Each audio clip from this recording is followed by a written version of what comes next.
Il n'avait rien vu venir. Rien, sauf peut-être une pomme qui roulait lentement sur le trottoir comme guidée par une intention invisible.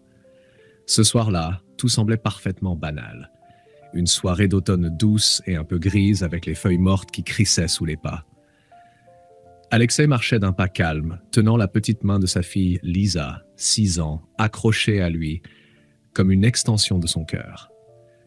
Elle babillait des choses d'enfant, des questions sur les nuages qui changent de forme, sur le chien du voisin, sur pourquoi les feuilles tombent. Il l'écoutait à moitié, répondant avec tendresse, mais les pensées ailleurs, déjà en train de planifier le dîner, le bain, l'histoire du soir. Chaque seconde de sa vie était réglée au millimètre. Puis, il l'a vue. Juste à la sortie d'une petite épicerie de quartier, une femme se tenait figée. Son sac venait de se déchirer net, dans un bruit discret mais net. Des pommes s'étaient échappées en rebondissant au sol, certaines roulant jusqu'à disparaître sous un banc. Un bocal de haricots s'était brisé, libérant sa sauce dans une flaque imprévue. Elle était immobile, comme si le monde l'avait arrêtée là, dans cette seconde fragile. Elle n'avait rien d'une habituée des mésaventures de trottoir. Tailleur beige, parfaitement ajusté, talons hauts, cheveux noirs relevés avec élégance, elle paraissait déplacée dans cette petite scène chaotique. Et pourtant, elle ne réagissait pas, ni colère, ni panique, juste un flottement, un vide. Alexei n'hésita pas. Il lâcha un instant la main de Lisa et s'approcha d'un pas assuré. « Laissez-moi vous aider », dit-il simplement. Elle hocha la tête, presque surprise qu'on s'adresse à elle.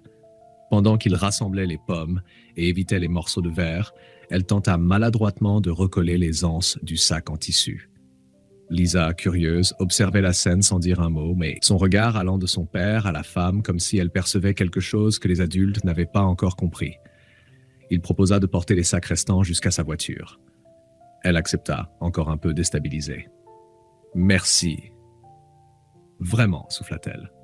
« Ce n'est rien, » répondit-il. « Ça peut arriver à tout le monde. » À ce moment précis, il ne savait rien d'elle. Pas son prénom, pas son histoire. Et surtout, pas qu'il venait d'aider, sans le savoir, la propriétaire de cette épicerie.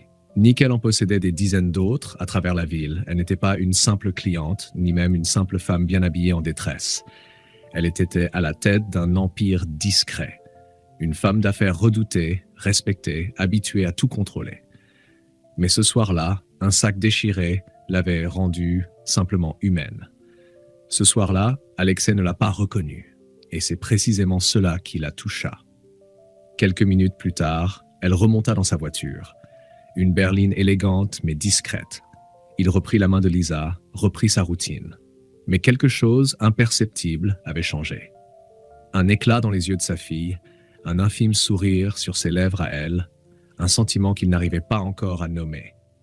Il croyait avoir simplement aidé quelqu'un. Il ne savait pas qu'il venait de déclencher une suite d'événements qui allaient tout bouleverser. Pas d'éclat, pas de musique dramatique, juste une pomme qui roule, et tout un avenir qui bascule doucement.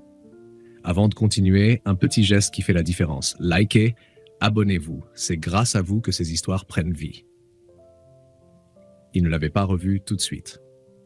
Pendant plusieurs jours, la scène du sac déchiré resta simplement un souvenir étrange, une parenthèse dans une routine bien huilée. Alexei n'avait pas cherché à la retrouver. Il n'était pas ce genre d'homme. Il n'avait rien noté, ni numéro, ni nom. Juste ce regard qu'elle avait posé sur lui. Un regard troublé, reconnaissant, peut-être curieux. Mais parfois, le destin prend le relais là où les mots s'arrêtent. Le hasard les remit sur le même chemin une semaine plus tard. Cette fois, c'était dans un parc, un samedi matin. Lisa jouait sur les balançoires tandis qu'Alexei profitait d'un rare moment d'inactivité, assis sur un banc, les yeux perdus dans les feuillages roux. Elle était là. Nadia. Nadia. Debout, un gobelet de café dans la main, observant le manège des enfants. Elle le reconnut immédiatement. Et ce fut elle qui s'approcha, sourire timide aux lèvres. « Vous ne ramassez pas de pommes aujourd'hui ?» dit-elle en guise de salutation. Ils rirent doucement. Un échange simple, humain, sans pression. Cette fois, ils parlèrent un peu plus. Elle s'appelait Nadia. Elle dirigeait un réseau de commerce alimentaire, mais n'en dit pas davantage. Lui, il expliqua qu'il élevait seul sa fille, que ses journées étaient bien remplies, mais qu'il s'en sortait. Elle ne posa pas de questions inutiles. Elle écouta. Et lui, qui d'ordinaire gardait ses distances, se surprit à lui raconter de petites choses. Le prénom de Lisa, ce qu'elle aimait, ce qu'elle craignait. Il parlait avec une lenteur naturelle, sans chercher à impressionner. Dès lors, les rencontres se multiplièrent. Au début, c'était des coïncidences, puis des appels, des messages, des cafés pris rapidement après le travail, des discussions qui glissaient du banal à l'intime sans forcer. Lisa s'était attachée, très vite, trop vite, peut-être. Elle courait vers Nadia dès qu'elle la voyait, l'entourant de dessins, de rires, de secrets chuchotés. Nadia, de son côté, semblait savoir instinctivement comment entrer dans leur monde sans l'écraser. Un soir, Alexei la regarda attacher les cheveux de Lisa avec une délicatesse presque maternelle. Il sentit alors un frisson le traverser. Un mélange de peur et de paix. Peur de trop espérer. Paix de voir sa fille heureuse. Il n'avait encore rien défini. Pas de déclaration. Pas de promesse. Mais dans les regards, dans les gestes, tout se disait. Elle l'appelait Alexei avec une douceur rare. Il l'appelait Nadia, comme on prononce un prénom qu'on savoure. Les semaines devinrent des mois. Il l'invita un jour à dîner chez lui. Pas un rendez-vous galant, un vrai repas de semaine, avec un plat simple, des jouets sur la table, un enfant qui veut absolument qu'on goûte sa soupe magique. C'est là, dans cette cuisine trop petite et trop pleine de vie, que Nadia éclata de rire. Un rire sincère, libérateur. Et Alexei sut qu'il ne voulait plus jamais d'un quotidien sans ce son-là. Plus tard, quand Lisa s'endormit, ils restèrent là en silence à écouter la pluie frapper doucement les vitres. Nadia posa sa main sur celle d'Alexei. Il ne bougea pas. Il n'avait pas besoin. Tout était dit. Il ne savait pas encore à quel point elle allait changer leur vie. Mais il savait ceci. Quelque chose était né. Lentement, naturellement. Et pour la première fois depuis longtemps, il n'avait plus peur d'aimer. Il n'y eut pas de demande en mariage spectaculaire. Pas de bague dans un dessert, ni de discours enflammés. Ce fut un soir ordinaire. Ou du moins, un de ceux qui ne cherchent pas à se faire remarquer.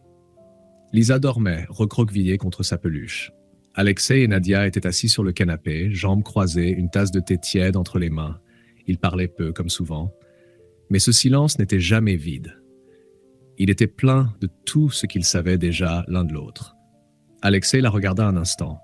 Son profil dans la lumière faible, ses cheveux détachés. Cette façon qu'elle avait de tourner la cuillère lentement. « Tu crois que ça pourrait marcher, toi, moi, Lisa, tout ça ?» murmura-t-il. Elle ne répondit pas tout de suite, puis elle posa sa tasse. « Ça marche déjà, tu ne trouves pas ?» C'est ainsi qu'ils décidèrent. Pas d'un grand oui, mais d'un accord doux, muet. Un glissement vers ce qu'ils étaient déjà devenus. Ils se marièrent au printemps suivant, dans un petit jardin. Lisa lança des pétales avec une fierté démesurée, une robe blanche tournant autour d'elle comme une bulle. Nadia portait une robe crème simple, sans artifice, mais sublime. Alexei n'avait jamais vu quelque chose d'aussi juste. Ils échangèrent leurs vœux devant quelques proches, sans grandes phrases, mais avec des yeux qui disaient tout. La vie à trois s'installa, pas comme un bouleversement, mais comme un prolongement naturel de ce qu'ils étaient déjà. Le matin, Nadia déposait Lisa à l'école avant d'enchaîner les réunions dans ses bureaux.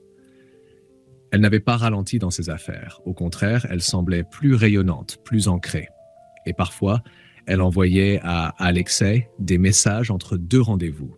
Une photo de Lisa, une pensée, un « je t'aime » sans majuscule ni point, mais toujours au bon moment. Le soir, ils cuisinaient ensemble. Lisa donnait des ordres depuis son tabouret, proclamant être la chef officielle de la sauce, pendant qu'Alexei coupait les légumes et que Nadia goûtait avec un sourire complice.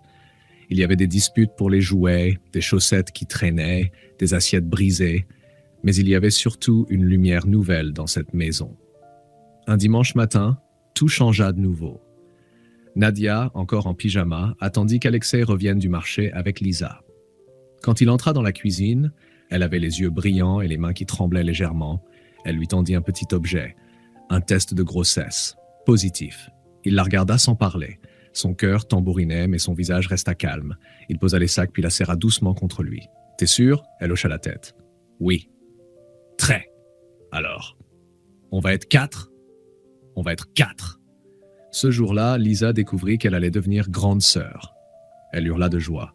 Elle voulut lui donner tout de suite un prénom, même sans savoir si c'était une fille ou un garçon. Elle choisit Nuage, puis Banane, puis Émile, avant de conclure que ce bébé avait intérêt à aimer les glaces. Quelques semaines plus tard, lors de la première échographie, Alexei pleura, pas bruyamment. Juste une larme qui coula pendant que l'image de leur futur bébé apparaissait à l'écran. Nadia lui serra la main.